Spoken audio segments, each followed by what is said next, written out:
जोर से बोलो राधे राधे। 125 बेटियों को नई उड़ान, वृंदावन से शिक्षा का महादान। देवकीनंदन ठाकुर का बड़ा संकल्प, बेटी बढ़ेगी तो देश बढ़ेगा, विद्याधन से बदलेगा भविष्य। मेरी स्टडी कंप्लीट होने में सबसे पहला और महत्वपूर्ण हाथ इस संस्था तथा महाराज जी का है।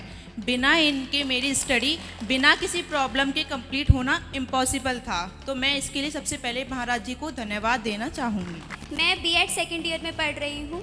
इस साल मेरी पढ़ाई जो है कंप्लीट हो जाएगी और मेरे को इस धनराशि से बहुत ही सहयोग मिला है। मैंने इसी धनराशि की वजह से अपनी पढ़ाई यहाँ तक मैं अपनी कंप्लीट कर पाई हूँ। उसके लिए मैं आपकी हमेशा आभारी रहूँगी। मिट्टी को सोना बना देते हैं, गुरु ही इंसान को महान बना देते हैं। उनके शब्दों में ऐसी ताकत है जो जीवन को आसान बना देते हैं। आपने हमें चलना सिखाया, सच और मेहनत का रास्ता बताया। गुरुवर आपका एहसान रहेगा जब तक ये जीवन साथ निभाएगा। वृंदावन की पावन धरा पर जब भी कोई संकल्प लिया जाता है तो ये केवल एक कार्यक्रम नहीं होता, वो आस्था और परिवर्तन का संगम बन जाता है। वृंदावन धाम में सुप्रसिद्ध देवकीनंदन ठाकुर के सानिध्य में प्रियाकांत जू विद्याधन योजना के अंतर्गत 125 बेटियों को उनकी उच्च शिक्षा के लिए आर्थिक सहयोग प्रदान किया गया। ये केवल सहायता राशि का वितरण नहीं था, ये 125 सपनों को नई दिशा देने का, 125 परिवारों के भविष्य को उजाला करने का और समाज को नई सोच देने का पवित्र संकल्प पार्ट 2 था। के लिए दिया जा रहा है, तो आप सभी बेटियां इसको स्वीकार करें। जब मंच से बेटियों के नाम पुकारे जा रहे थे तब हर नाम के साथ एक कहानी थी। किसी की आंखों में डॉक्टर बनने का सपना, तो किसी के मन में प्रशासनिक सेवा का लक्ष्य, तो कोई इंजीनियर बनकर अपने गांव की तस्वीर बदलना चाहती थी। और इन बेटियों के हाथों में जब सहयोग की राशि पहुंची तो केवल कागज का एक चेक नहीं बल्कि आत्मविश्वास का प्रमाण पत्र था। ये विश्वास कि अब उनके सपनों की उड़ान को पंख मिल चुके हैं। देवकीनंदन ठाकुर जी ने अपने संबोधन में कहा कि जब एक बेटी शिक्षित होती है तो वे केवल अपनी किस्मत नहीं लिखती बल्कि आने वाली पीढ़ियों की दिशा तय करती है। बेटी घर की लक्ष्मी, ज्ञान की सरस्वती और शक्ति की दुर्गा है। यदि उसे अवसर मिले तो वह हर बाधा को पार कर सकती है। उन्होंने भावुक शब्दों में कहा कि समाज का सच्चा उत्थान तभी संभव है जब बेटियों को बराबरी का अवसर मिले, जब उनकी पढ़ाई बीच में न रुके और जब आर्थिक तंगी उनके सपनों की राह में दीवार न बने। अच्छी विद्या मिलेगी तो अच्छा निर्माण, भविष्य का निर्माण होगा। उसी कार्य को करने के लिए जब तक गुरुकुलम नहीं बन जाता तब तक इन बच्चियों के भविष्य का निर्माण आप सभी जो मिशन को सहयोग भेजते हैं, दान देते हैं, उस दान में से उसका सदुपयोग करते हुए इन बच्चों के भविष्य के निर्माण के लिए कुछ राशि प्रत्येक वर्ष पिछले 10 सालों से दी जा रही है। और जब गुरुकुलम निर्माण हो जाएगा तो आज ये संख्या आपको 125 की यहाँ दिख रही है। अभी जो हम लोगों ने कोर्सेज बताए हैं, अगर उन कोर्सेज को ये करेंगे तो 100 कन्या उस कोर्सेज के माध्यम से इन्वॉल्व हो जाएंगी, तो 225 कन्याएं फिलहाल मिशन संभालेगा।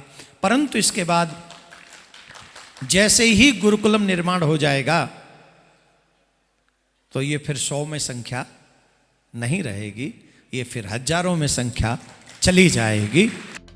वृंदावन के इस पावन वातावरण में जहां हर श्वास में भक्ति की सुगंध है, वहां बेटियों की शिक्षा के लिए उठाया गया ये कदम अध्यात्म और सामाजिक जिम्मेदारी का अद्भुत संगम बन गया।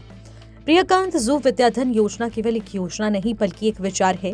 वह विचार जो कहता है कि शिक्षा सबसे बड़ा दान है। अन्नदान से भूख मिटती है, वस्त्रदान से तन ढकता है, लेकिन विद्यादान से जीवन संवरता है। 125 बेटियों के चेहरों पर उस दिन जो चमक थी वो केवल खुशी की नहीं, वो आत्मसम्मान की चमक थी। कई बेटियों के माता पिताओं की आंखें भी नम थी। वो जानते थे कि अब उनकी बेटी आर्थिक मजबूरी के कारण अपने सपनों से समझौता नहीं करेगी। ये सहयोग उनके लिए संभल था, सहारा था और एक नई शुरुआत का संकेत था। देवकीनंदन ठाकुर जी ने ये कहा कि आज के समय में शिक्षा ही वह साधन है जो समाज को अंधकार से प्रकाश की ओर ले जा सकता है। यदि हम सच में राष्ट्र निर्माण की बात करते हैं तो हम अपनी बेटियों को शिक्षित करना चाहते हैं और हमें अपनी बेटियों को शिक्षित करना होगा, क्योंकि जब बेटी आगे बढ़ती है तो परिवार आगे बढ़ता है, समाज आगे बढ़ता है और अंततः राष्ट्र प्रगति की राह पर चलता है। कार्यक्रम के दौरान वातावरण भावनाओं से भरा हुआ था। हर बेटी के मंच पर आते ही तालियों की गूंज बढ़ जाती थी और ये तालियां केवल एक छात्रा के लिए नहीं थी, बल्कि उन सभी बेटियों के लिए थी जिन्होंने परिस्थितियों से लड़कर अपने सपनों को जिंदा रखा। ये सम्मान उन परिवारों के लिए भी था जिन्होंने सामाजिक दबावों के बावजूद अपनी बेटियों को पढ़ाने का निर्णय लिया। प्रियकांत जो विद्याधन योजना का ये चरण समाज के लिए एक संदेश है और बदलाव की शुरुआत एक छोटा सा कदम है और इस छोटे से कदम से ही बदलाव हो रहा है। 125 बेटियां आज आगे बढ़ी हैं, कल ये संख्या हजारों में होगी और अब समाज मिलकर बेटियों की शिक्षा का संकल्प लेगा। तब हर घर में ज्ञान का दीप जलेगा। वृंदावन की इस पावन भूमि से उठी ये प्रेरणा दूर दूर तक जाएगी। ये केवल एक शहर की घटना नहीं, बल्कि एक आंदोलन की शुरुआत है। एक ऐसी आंदोलन जो कहता है कि बेटियां बोझ नहीं, अवसर है, वह कमजोर नहीं, समाज की सबसे बड़ी ताकत है। जब कार्यक्रम के अंत में सभी बेटियां एक साथ खड़ी थी तो वह दृश्य किसी उत्सव से कम नहीं था। वो भविष्य की तस्वीर थी, आत्मनिर्भर, शिक्षित और सशक्त भारत की तस्वीर। यह दृश्य बता रहा था कि यदि संकल्प सच्चा हो तो उद्देश्य पवित्र हो तो परिवर्तन आवश्यक होता है। प्रियकांत जो विद्याधन योजना के माध्यम से 125 बेटियों को मिली ये सहायता केवल आज की जरूरत पूरी नहीं कर रही, बल्कि आने वाले वर्षों में समाज की नई ऊंचाइयों तक ले जाने की नींव रख रही है।